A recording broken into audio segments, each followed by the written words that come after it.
نماز چاشت کا بیان۔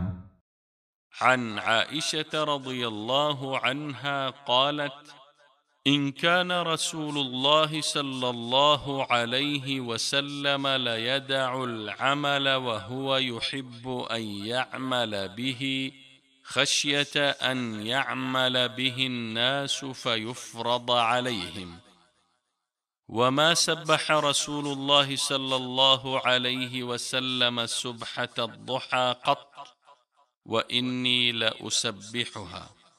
صحیح بخاری حدیث نمبر 1128 اور صحیح مسلم حدیث نمبر 718۔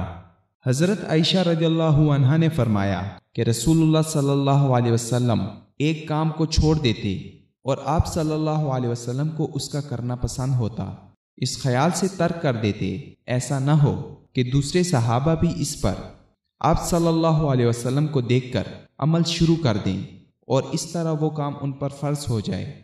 چنانچہ رسول اللہ صلی اللہ علیہ وسلم نے چاشت کی نماز کبھی نہیں پڑھی، لیکن میں پڑھتی ہوں۔